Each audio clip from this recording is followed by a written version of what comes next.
Bienvenue à toutes et à tous. Aujourd'hui, on va s'intéresser au parcours assez étonnant de Cyrine.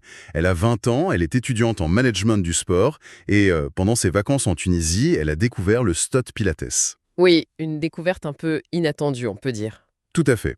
Et notre source, c'est un extrait d'une rencontre, une sorte d'interview menée par un certain Gandour, apparemment un cheval athlète devenu mascotte, c'est assez original, aux écuries de Gamart. Original, oui. Et l'objectif, c'est de comprendre comment elle est passée d'un scepticisme assez marqué au début à une vraie passion pour cette méthode sur appareil, le reformer. Exactement. Alors, le point de départ, c'est assez cocasse, non? Une jeune femme sportive que sa tante inscrit à une formation de Pilates. Oui, et elle imagine un truc très doux, un peu pour les seniors, quoi. C'est ça, très loin de ses préoccupations de jeune sportive. Carrément, elle débarque là-bas au studio Renaissance à Tunis et Et là, c'est un peu la douche froide au début. Elle dit elle-même qu'elle était perdue. ah oui. Oui, le vocabulaire technique, l'analyse posturale, tout ça c'était nouveau et assez intimidant pour elle. Oui, je comprends. Même pour une sportive, le Pilates, surtout sur le stott sur Reformer, ça demande un langage corporel, une précision. C'est un autre monde. Exactement, un nouveau langage. Donc ce manque de repères, la difficulté à analyser la posture, ça peut vraiment déstabiliser au début. On sent bien cette peur, ce doute, même si elle dit aussi qu'elle avait cette envie de gagner en confiance. Et c'est souvent ça le moteur, justement, cette envie de dépasser l'appréhension initiale. Et apparemment, ça n'a pas traîné. Elle raconte que dès le deuxième jour, il y a eu comme un déclic. Ah oui, déjà. Oui, plus de connaissances, un début de confiance qui s'installe, la peur qui diminue. Elle commence à parler d'une vraie connexion avec la méthode.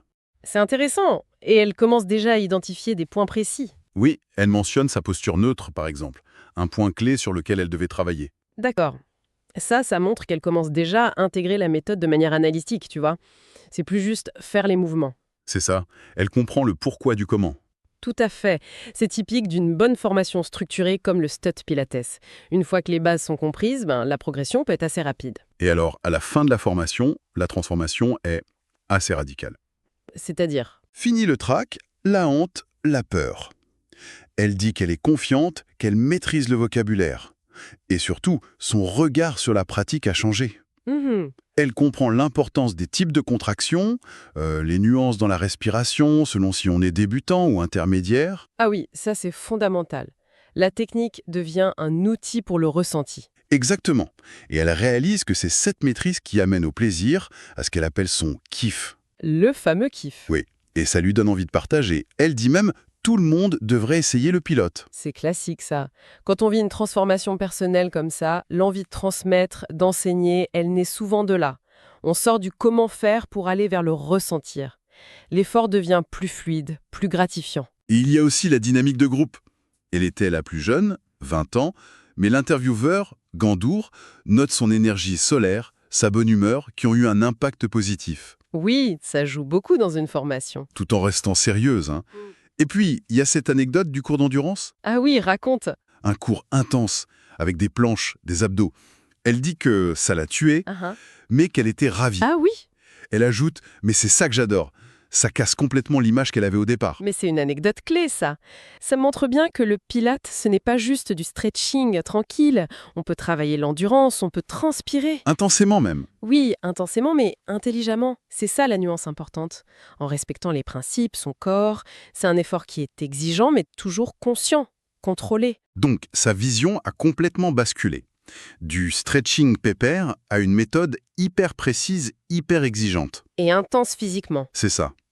Elle parle d'une nouvelle vision du fitness avec plus de conscience. Qu'est-ce qu'on entend par là, plus de conscience? Dans ce contexte, c'est vraiment comprendre finement ce qui se passe dans son corps. Quels muscles travaillent, comment la respiration aide le mouvement, comment on maintient l'alignement pour être efficace et sécure. C'est un travail physique, oui, mais avec une attention mentale constante. Une connexion corps-esprit, en quelque sorte. Tout à fait. Et d'ailleurs, elle résume son expérience en 3 mots. Ah oui, lesquels? Confiance, connexion, kiff. Pas mal comme résumé. Ça boucle bien la boucle de son parcours. Oui, ça synthétise bien la transformation. Et maintenant, quels sont ses projets? Elle ne compte pas s'arrêter là. Non, effectivement. Elle envisage de chercher du travail dans un centre de reformers, à Nice. Pour continuer à pratiquer, j'imagine. Oui, et surtout pour enseigner. pour transmettre cette énergie, cette nouvelle vision du Pilates qu'elle a découverte.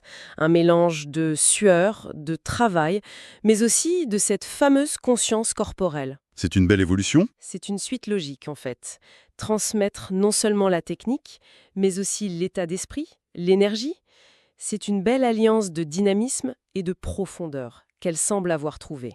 Une histoire en tout cas qui illustre parfaitement comment une expérience directe peut faire voler en éclats nos idées reçues Complètement. et ouvrir des chemins professionnels ou personnels qu'on n'imaginait pas du tout. Et ça nous amène peut-être à une petite réflexion finale, non? Je t'en prie. On peut se demander justement combien de fois est-ce qu'une réticence qu'on a au départ, un scepticisme face à quelque chose de nouveau, que ce soit une activité, un domaine, combien de fois ça ne cache pas en réalité une vraie opportunité de grandir ou même de découvrir une passion qu'on ne soupçonnait pas.